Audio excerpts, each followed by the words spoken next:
跟大家来分享。那后学呢，要跟大家分享的是后学在补习班成长的一个经历。那因为后学从大一到就是考上嘉义大学之后，刚好遇到我们的补习团8月15人理补习团，后学是在人理8月15中秋节的时候成立。那也很巧的，在那一年后学刚好考上嘉义的学校，然后有机会就是搭上这条法船。那后学呢，就从大一到现在，在补习团学习的时间大概有7年。那后学在这么长的一段时间，然后因为今天后学的时间只有20分钟，那就是如果时间快到的话，可以提醒后学一下，因为后学不知道就是大概要就是从几分到几分这样子。那后学大概分享的是，后学自从接触补习团之后，跟道场的缘分才从此开始。那后学的生命，后学觉得也是从此不同。那从一刚开始，为什么会接触到补习团？后学其实在大学以前，就是刚才荣芳学长所介绍的，虽然是道场的子女第2代，但是一直都对于道场很陌生。那因为在那个时候，虽然我们已经有学界的一些就是班会，但是后学其实很少参加，然后对于道场其实也不是很喜欢。那一直到接触补习团之后，才有开始就是在道场学习。那后学接触补习团的机缘其实还蛮奇妙的，就是后学考上大学，然后刚好在嘉义那边的一个前线，然后不知道从哪里得知后学的手机，然后打电话联络后学去参加一个那时候学界的一个我们的承德班这样子。那这一段姻缘其实后学一直还觉得还蛮特别的，是因为我们一直都不知道为什么那一位前线跟后学完全不认识。那后学大学以前也都没有在参加佛堂的活动，所以其实佛堂的前线也都不认识后学。那他手上怎么会有后学的手机？那这个就是疑惑，一直到现在还是没有解嘛。没有人知道他到底为什么，就是莫名其妙的电话簿里面就出现了后学的手机。那后学常常在想说，到底是什么样的一个缘分，然后牵引着我们在补习团、在佛堂相遇。很多可能不认识的人，就像刚才讲的，我们刚才的后学的第1张照片。后学印象中好像有参加过一次，刚才听那个我们黄领任介绍我们义和跟那个南星一起合办营队的那个照片。后学在场里面可能也有出现那个很小很小的人头在后学应该在里面，就是很久以前后学印象有一次好像有参加过，但是呢跟贝茨还有大家不晓得认不认识，就是隔壁的这个少景学长，跟他们其实都不认识。但是呢，却因为有补习团，认识了这2位伙伴，还有其他的那个伙伴也是都是我们南星道场的一些就是学长姐，但是在接触补习团以前，我们都不认识。那后学一直在想，也许是在某一个时空里面，我们曾经有过坚定不移的约定，所以这样子的相遇，它不是一个偶然，而是必然的安排。那后学从和补习团的缘分是从围着饭桌吃饭开始。那时候的人理补习团因为草创，就是才刚开始，那所以我们也没有安排什么活动。然后每天到补习团呢，就是后学印象中就是去吃饭而已，就是很单纯的去吃饭。那当然那时候因为已经有佛堂，所以还包含线香跟吃饭。那后学呢的线香的礼节其实也是在补习团学的。在高中那时候，其实道场都会开一些礼节班嘛，那也断断续续的去参加过几次。那其中其实都不是很积极的想要去学会，因为觉得没有不会用到，因为那时候学家还没有佛堂，然后就觉得学这些礼节，为什么呢？为什么要学这些礼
到了什么，所有的事情就像一个家一样，所有的事情就是我们这3、4个人要去承担，要去负责。那个时候呢，其实只觉得一切都很新鲜有趣，因为毕竟从来没有接触过的东西。那所以就从这样子的一个缘分，然后开始。但是呢，到果实团就是只有吃饭现象嘛。那因为佛堂，在佛堂不是只有吃饭现象这2件事情而已嘛。那我们还有很多的学习成长还有很多的疗愈要去做。但是呢，当我们不明白为什么要做的时候，我们会，就只是跟着学长姐的脚步。那从认识济公老师呢，是从果实团成长开始。那后学记得那一年，后学升上大一那时候是9月，那我们那一年的果实团成长也是10月的样子。那时候才刚接触果实团1个月。那在那之前其实也都不知道，就是果实团到底是一个什么样的东西。那后学印象很深刻，那时候我们的负责讲师演讲师就问后学说，我们10月份有一个果实团成长营，然后问后学可不可以去参加这样子。那后学当时就很疑惑啊，果实团成长营到底是什么，然后要去做什么？那2天的课程，才就是让后学那天后学印象最深刻的，其实反而不是课程，而是那一次的晚会。那一次的晚会就是经由唱道歌，然后还有读了好像几段的圣训，然后后学就是莫名的在那一整个晚会就只是读圣训跟唱道歌，然后就一直掉眼泪。那后学就觉得，就是自己也觉得很奇怪，为什么内心会有这样的冲击，然后这样子的一个感动。那后学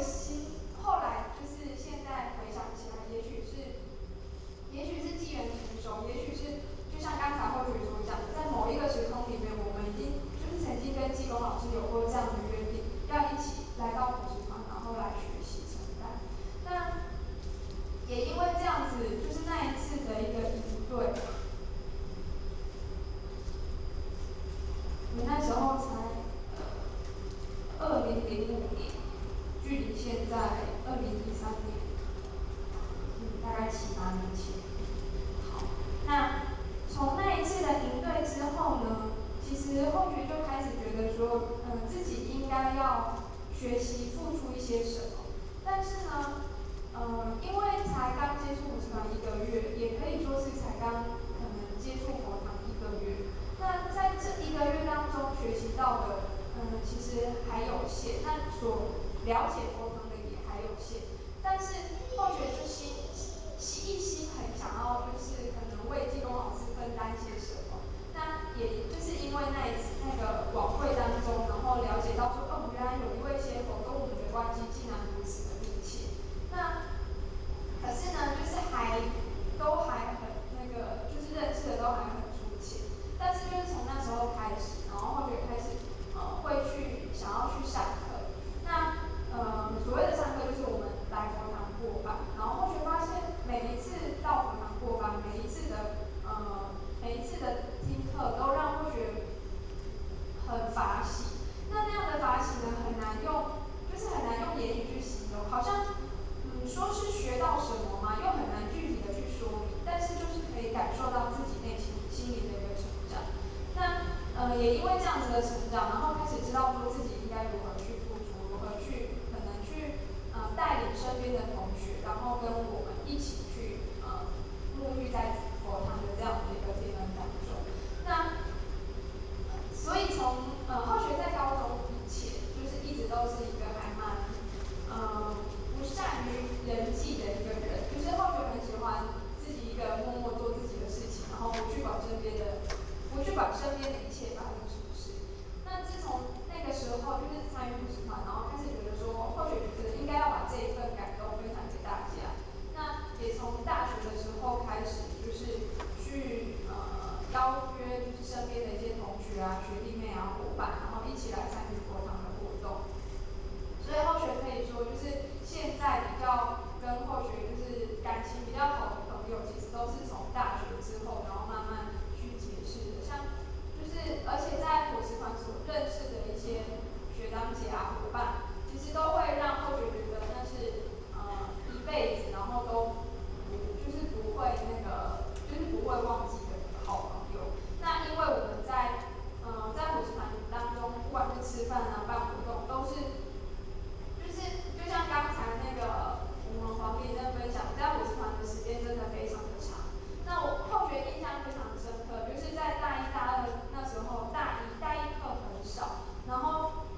有很多。然后后学印象很深刻的就是后学跟贝子两个人，然后一个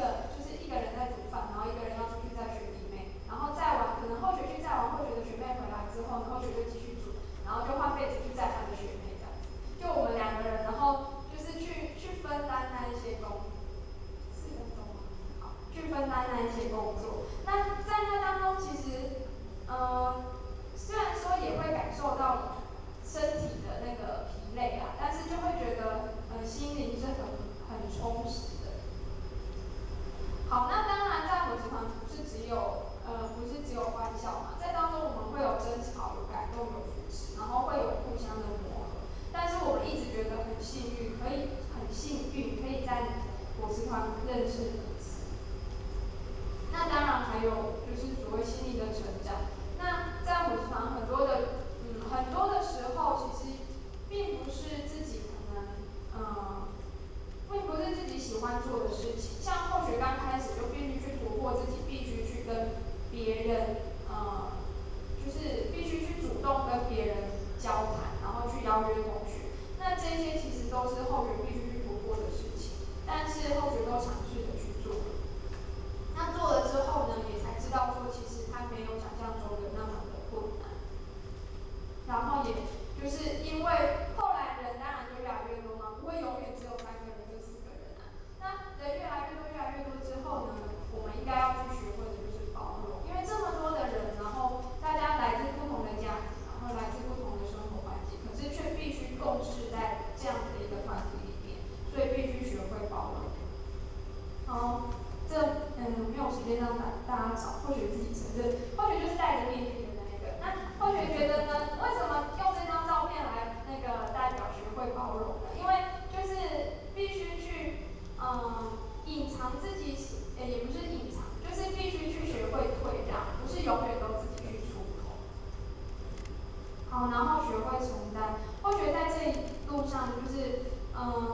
因为在伙食团有很多学习的机会，然后讲师他们很慈悲，会给我们很多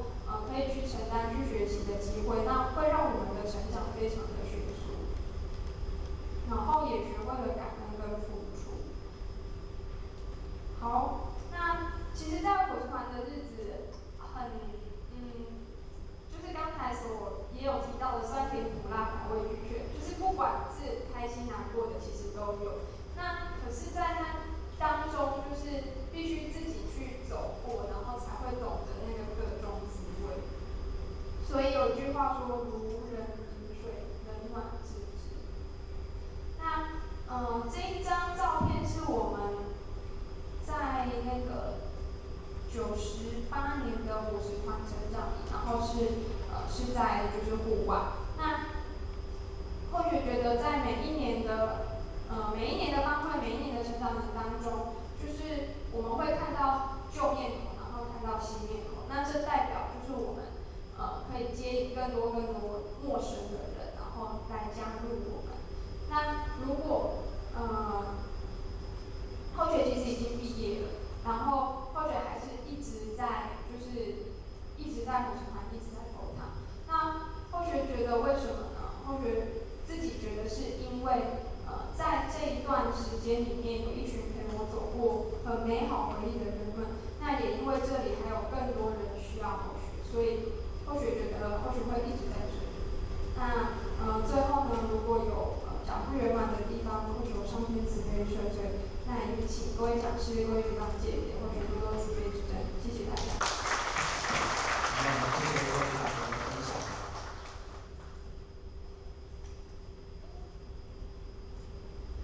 然后想在我这就是这么样子的温馨跟可爱的，然后就会有很多我们道场的下一代，然后就是因为我算的关系，然后他就投入道场里面了。那如果说您是学生的话，那真的在伙食团认识的朋友啊，是真正的一辈子的朋友呀。像刚看到的照片上的那一群人伙食团的一些那个创团的学生啊，那其实现在都已经各奔东西了，因为毕竟都毕业了，有些回高雄，有些回台南，然后但是他们还是久久就会大家见面，然后聚一聚，打打闹闹，吃吃喝喝，还是觉得很开心这样。那以前的小学的同学现在有没有机会？大概很少。但是呢，在我这里面认识到的这些同学朋友，相信10年后、20年后都还是会同学，因为我们有到的前引导。好，那在我这旁是不是只有道长的下一代？并不是的。对，那我们就有一位那个麒麟学长，他呢是那个贝茨学姐的那个班上的同学这样子，好学弟。对，就是后续应该是同一个指导教授吧。对，就是那时候贝茨学长他在那个南华念研究所的时候，然后是同一个指导教授的学生这样。对，但是一个是学姐，一个是学弟啊，后来好像学弟比学姐还要早毕业这样。一定是要讲这个。没有啦，学姐后来指出怀孕这一招还是没有毕业这样。好，但是后来还是毕业了，最后就是带着小孩子去跟老师哭求，然后老师都放他离开南华的这样。对，好，那所以第一位就是我们的那个麒麟学长啊，我们就掌声欢迎他来演奏。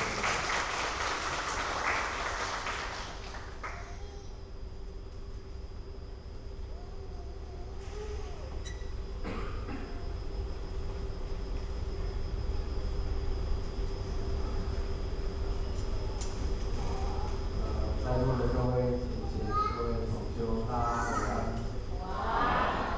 感谢上天时间组织同时今天青年们的五大精神，然后以各位讲师还有各位讲师辅助栽培，让后续有机会各位同修大在这边分享学习的。那后学觉得博士馆是一个很大的一个家。那后学是宜林人，然后再来到嘉义求学。那大学是在南华，研究所也是在南华。那后学是在研究所的研一的时候，由我们的叶子学姐直接的带领后学去博士馆参与一些活动，然后慢慢的喜欢上那里的人、那里的事、那里的笑容。所以，当然一开始就觉得这一个地方人很好，就像一个家。那之后，就久了之后，就会有一些学长就会直接的跟你说一些话，就是说，其实你知道什么叫点心灯吗？不知道。你知道求道很好吗？好在哪里？那之后就后学的理事也就讲师就是有跟后学讲什么是求道，什么是点心灯。后学记得那时候第一次后学是说是婉拒的，因为对于刚认识但是觉得这个地方很好的人，然后就要去点心灯，其实是有点恐惧跟害怕的。但是他们还是很热情的持续的邀约，然后请后学去参加一些活动。那后学就觉得，久了也会思考这个问题，就是说点心灯他们都说很好，而且这里的人都很好，应该不会被点了就被卖掉吧？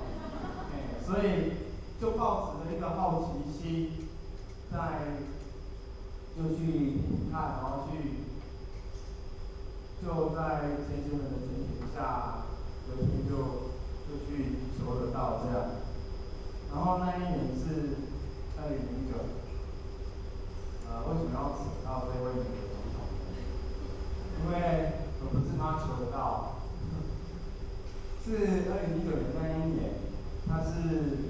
美国第一位黑人的总统，然后在那一年他宣誓了就任这样。他后续是在那一年求得道，那是在农历的2月26号那一天，他是我们的东方讲师慈悲跟后学讲3道。那后学当下求得道，学长也会说，就是求得道都会有一些很特殊的感应。那后学就觉得，那时候还没有"淡定"这个词啊，或许那时候就觉得，或许需要去思考，就反应会变得很淡这样。对，然后后学其实后学那时候，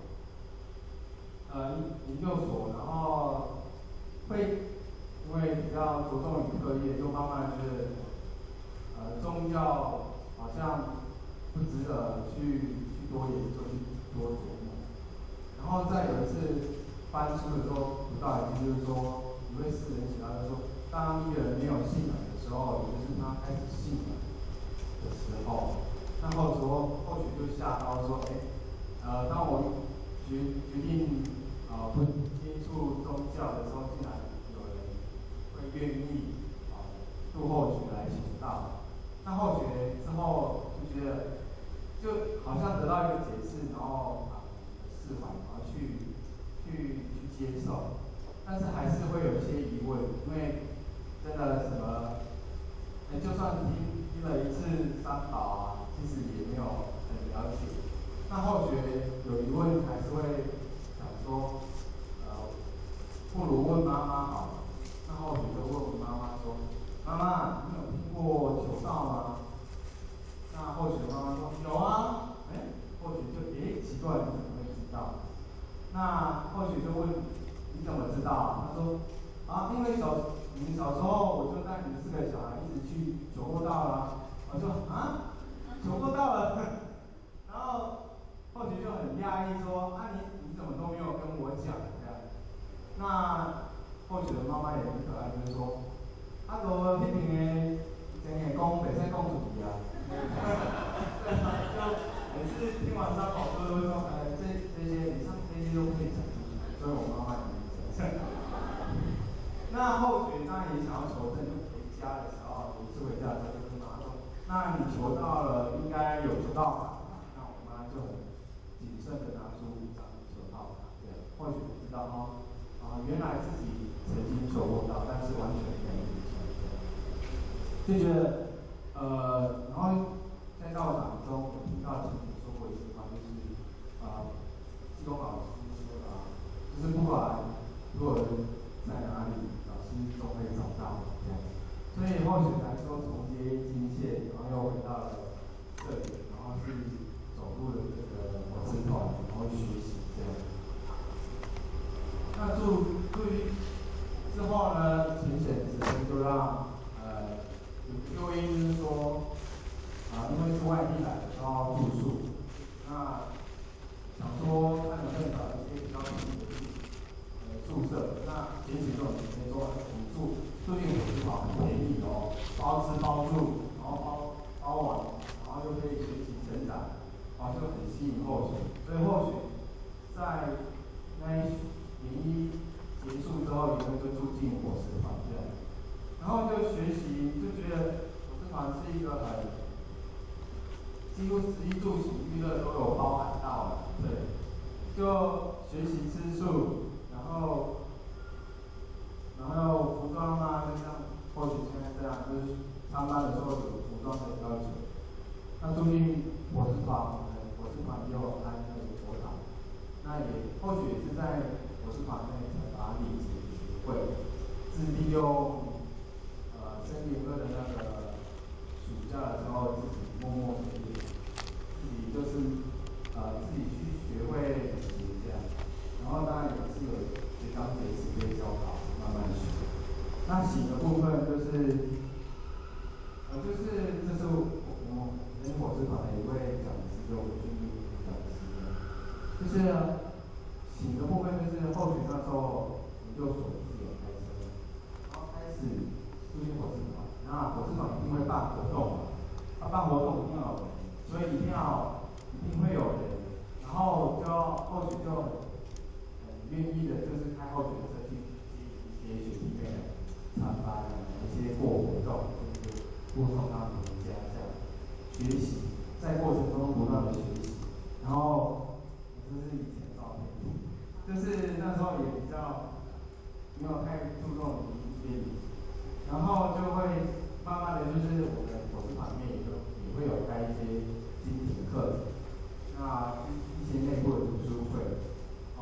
就是藉由这种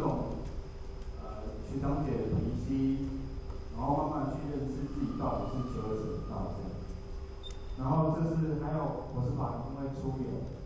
然后就是后续去阿里山的时候被罚要上课这样。然后当然就是博士团就是会办活动，然后接引学生，这一些种种都是令后学感受到就是很直接的，不同于一般的外面的团。那为什么会说再来是为了？其实一开始后学并不是那么的投入，那么发心，因为后学开始住进去觉得，怎么跟自己来过活动的时候不一样？因为你过活动就可能就有活动那一段时间，那住进去的时候就真的是，然后会煮饭，然后会献香礼节，这些后完全没有经历过的事情。从头学起，那或许会有一点点抗拒的心理，就是因为从来就没有过的习惯，然后现在要去学的时候会有点抗拒，所以一开始或许并不是那么的投入，甚至因为严哥有当会长，然后又有打工，就常常借这个理由跟前线对说今天活动或许让我们知道，慢慢的，一学期就过去了。那每一学期都会有回顾，那后续那天有出席，就看了回顾的一些内容，就觉得所有的活动照片里面都没有后续，后续变成一个隐形人一样。那后续当然就会想说，我都住进来了，为什么要一直保持一个抗拒的心态？那这样子跟自己住在外面不是一样吗？所以后学，在所学会长的那个职务退下之后，就决定要好好来认识自己，住在里面的红字团，它到底是怎么样的一个地方？所以从选修前开始，直到最后起口碑。那当然讨论会是总的啦，因为或许一直认为就是这个道理一定要去付出，或者说感受。那是或许当初就觉得很重要的一个信念。所以当或许有回念的时候，或许都会。然后就很慈悲，就是前面会问说，什么时候有班会？那后续后面的时候都会直接报名参加班会或是法会，因为在参与这样的盛会的时候，你才可以接受一些比较正面的能量，然后让你自己脱离一些负面的情绪，然后仅仅说就是一种法理之论。那在这样的一点一滴的成长下。或许透过了学习，然后要修，要会行动，慢慢的看见自己后续没有注意到的一些地方，真的是要学会感恩。然后也很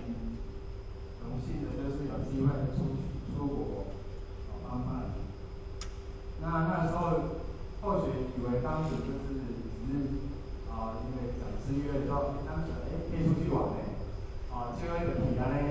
不知道说原来出去还是有任务在身这样。就后学是在出国前，